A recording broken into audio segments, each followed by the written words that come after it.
What do people not realize has an extremely low chance of happening? Before we start with the first story, please hit subscribe and ring the notification bell to stay updated with us. Story 1. Making a living from YouTube or playing video games. Edit. I agree with a lot of us saying it requires an uncontrollable amount of luck despite the quality of content. I'm a teacher, and it me to hear how popular this idea has become lately. More so how unfair and fickle it all seems to me at times. I see small YouTubers pour their heart and soul into their content, like literally building an entire drift car project, but barely manage to build an audience.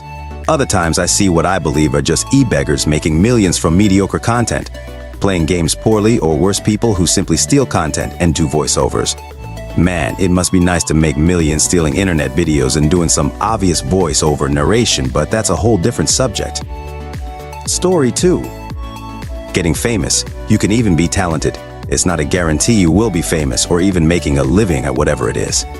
And trying to do outrageous stuff on social media isn't a path to it either. Or worse, copying successful influencers. There is a random element of luck, timing, and chance in success and fame, and odds are it's not happening to you. The world is full of unrecognized, undiscovered genius and talent that just never found recognition. Some didn't even pursue it. There is some office depot manager out there who can sing like Pavarotti. There is some third world kid in a slum who can dance like Michael Jackson. Story 3. Becoming an internet influencer. Not too long ago, my students all thought they'd be pro athletes or rock stars. They'd make millions and never need my stinky old class material. The modern version of this is, I'm going to be an influencer, or I'm going to be a YouTube star. One of my students in particular was very serious about dropping out of 9th grade to become a rapper. I told him I believe he has talent. In truth, I have no idea. But I was curious about his plan to get from here to there. His plan is to throw a couple videos up on YouTube, and within a couple weeks he'll be noticed, famous checks will start rolling in. I don't think that's unusual thinking for teens. Story 4. People often overestimate the chance of a plane crash, but the odds are about 1 in 11 million for a commercial flight. Someone I'm close to has a pretty extreme phobia of flying, and the only thing that helped, besides just forcing themselves to be exposed to it, were YouTube videos and podcasts by pilots that explain in detail all the ways that flying is actually very safe. There are some that explain what each noise you hear means, what turbulence actually does, and how the planes are built to withstand it, etc. Planes have so many redundant safety features that we don't realize are there, that the risks are very low. It helped a lot to know. Story 5. Actually coming out ahead in gambling if you do it often enough. Of course, anyone with a decent brain knows that typical gambling has negative value every time, but if you do it often enough, it's even less likely that you'll come out ahead. As the number of events being looked at approaches infinity, the outcome will approach the mean, which is negative value. That's one reason why if you put on a cheeky bet and end up winning, just quit while you're ahead. Or don't bet in the first place. It's fine if you can consider it an entertainment expense, but all too many people try to use that as a justification when the truth is that they're really hoping to buck the odds. And the math doesn't care about how much you wish it would bend to you. Story 6. Being awake under anesthesia. People worry about it, often thanks to Hollywood or a story someone told them. The reality is that true awareness under anesthesia is close to 1 in a million, and most anesthesiologists will never see it in their entire career. Real awareness under anesthesia means that you are paralyzed as the surgeon is actively working. It is traumatic and associated with PTSD. People often say that they were awake under anesthesia, but this is usually due to a few things. Poor communication by the anesthesiologist. The patient thought they would be asleep, but they will only get sedation. They remember things prior to surgery, like being in the room, seeing the equipment, and/or having a mask on their face. This is fairly normal. Lastly, sometimes patients say they woke up early. Some practices wake people up in the recovery area, but it's also common for patients to be woken up in the room. Sometimes this occurs as a dressing is being applied. Again, this is normal. It is really rare to have true awareness under general anesthesia. Good communication preoperatively helps patients to know what to expect during the surgery. Story 7. A lot of people here are falling for the logical fallacy of small probabilities. Since the probability of X is so small, it's an invalid fear. But while the probability of you dying today, for example, is small, according to some sources, 166,859 people still die every day, the probability of you dying today is modulated, in part by your choices and behaviors. And the probability that you will die eventually is 100%. A lot of things affect only a small percentage of the population, but their absolute numbers are still high enough to be significant issues. COVID is a good example of this. Most people did not become seriously ill or die of COVID even before the vaccination, but COVID was still a public health nightmare due that strained community resources and took an unprecedented number of lives. Story 8. I feel like a number of things mentioned here as low risk, low probability are actually high risk and only low probability exactly because we are so afraid of them that we take every precaution. Like child kidnapping by a stranger or even shark attack to some degree, truly only few risks are not affected, minimally affected by our behavior, plane crash being one. Everything else you have to consider the fear-risk feedback loop before you start acting like it can't happen to you. Story 9. Mass shootings. While they have increased in frequency, the majority are related to gang activity. For example, rival gang shoots up a drug corner or a confrontation at a club or party. School shootings in particular are so statistically rare. There are hundreds of more likely dangers to children, including potentially fatal dangers, such as crossing the street unsafely, not being properly fastened in an age-appropriate seat, choking hazards, drowning, etc. School shootings get a ton of attention because they are so egregiously awful. But don't let them distract you from the importance of day-to-day safety measures. Learn CPR, learn first aid, educate yourself on property car seats, teach your children how to protect themselves. Story 10. Trafficking, at least among the people most worried about it. This is much riskier for people on the edges of society, your runaway teens, abused children, people that are in an underclass or in a country illegally, etc. No one is scanning tourist locations for 30-year-old UK and American white women whose absence would be noticed, pictures spread up, and such a trafficking victim sticking out like a sore thumb. People were warning me about traveling in Thailand, where trafficking is a definite problem. But again, not among my racial, socioeconomic, and national profile. Solo, since I might get trafficked.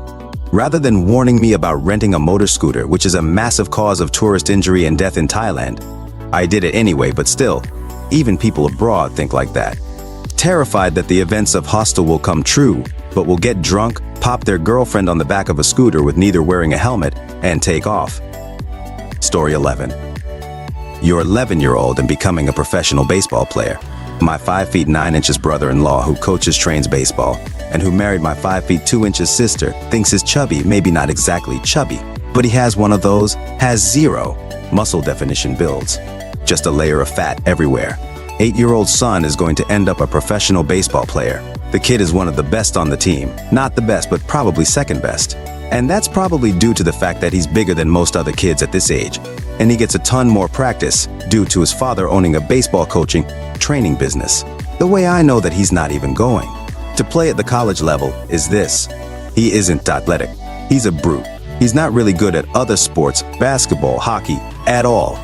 Professional sports players are generally the best from their high school at every sport. They're naturally athletic and just naturally good at every sport. Not only that, but they're almost always gifted in terms of genetics as well, very tall. The problem is that most people are just not exposed to how skilled professional players are. There are videos on YouTube of retired NBA players playing against the best like local teams, and the skill difference is just insane. Story 12. Shuffling a deck of cards and it being in the same order as any other deck shuffled since the deck of cards was invented. 52 is a tremendously large number. A person could shuffle cards from now till the heat death of the universe, and there would likely never be two legitimate shuffles producing the same sequence exactly. Edit. Because this has gained a little traction, I must clarify for many people that are saying, well actually, the fact that it's cards and the fact that a shuffle is used as a randomizer is basically irrelevant. It's just that 52 is a truly astonishingly massive number, and cards are an easy concept to grasp in terms of the number of permutations in a set of 52 unique items arranged in a random way. Yes, people with card skills can do tricks to arrange cards in a specific way, but that isn't the point. The point is that humans are awful at visualizing large numbers and just how many probabilities can exist from a relatively small number. but I guarantee a few of you will say to a friend or family member, "Hey, want to see me do something that no one has ever done or ever will do before the death of the universe?" Then shuffle a deck of cards at them. At least I hope you do. Story 13. Finding intelligent life in our own galaxy, let alone the universe. The famous Drake equation, first propounded in 1961, put the odds much in favor, but that was based on the knowledge of the time. Since then, it has become clear that the conditions on Earth that were influential in the creation of life and its evolution, the early collision with Theta that created just one moon of a certain size, plate tectonics, a protected position in a star system behind several other planets and not one but two asteroid belt clouds that is further placed at the edge of a relatively sparse area of the galactic arm we are in, seasonality, climate variability, and more, make it far less likely than was thought that any single-celled organism on any planet will face similar conditions that promote evolution over billions of years toward intelligence able to meet the challenge of constant change without being wiped out before meeting the standards we have set. A recent study using Bayesian inference, a statistical method, suggests that in fact the odds are somewhat more against than for, as indicated by how long it took, first, to achieve multicellular life, 3+ billion years, on Earth, let alone sentience, 5 billion, if one assumes the late Ediacarans had got that far, to abstract intelligence, at least 4 billion, since other animals might well have achieved it, but not had the limbs or the need to create evidence left for us to find. Which is not to say there wasn't an E.T. Plato or Lao Tzu somewhere in the vast seas of the void and eternity, but does suggest it's not nearly so common as Star Trek or Star Wars suggest, and our chances of finding them and communicating meaningfully is pretty much nil. Story 14. That the employment situation in the USA is ever going to change. There is virtually no chance that wages will rise to meet a basic living level, or that workers' rights will ever come close to our European counterparts, or that there'll ever be a thing called universal health care. There are so many financial interests that are deeply vested in continuing our horrible process of exploitation, they'll never let any of the above actually happen. The elite will use their personal propaganda machines, also known as mass media, which they fully own, to sow dissent, confusion, and misinformation. Our political system is two sides of the same coin, and every single person in power is owned by a rich, or they're a rich in disguise. Our politicians, our courts, our law enforcement have long since been bought and paid for, and they ain't here to serve us. They'll salt the earth and burn the very bridges they stand on just to show they'll never yield an inch. Story 15. Becoming filthy rich, ever becoming anybody like Elon. All those people the plebs admire as so-called self-made people were not in fact self-made. They all were born with platinum spoons in their mouths and they were never going to fail no matter what. Bill Gates, born to a rich family. His mom personally knew the CEO of IBM. The rest of us could never get a meeting with the CEO like he could to ink his deal for Microsoft. Mark Zuckerberg, another rich kid like Gates who could afford to drop out of Harvard. You think you could line up the massive amount of venture capital Amazon hemorrhaged for years before they found a reasonable business model? None of these people made it because of their hard work, as much as they did from their blue-blooded contacts and connections, ones that the rest of us will never have. The rare occasion of someone who does pull themselves up is about as likely as getting struck by lightning multiple times. You're better off buying lottery tickets than thinking you're going to be like Larry Ellison. Alright folks, that's a wrap. If you like this, please hit the thumbs up and subscribe to the channel. You can also share your those in the comment below.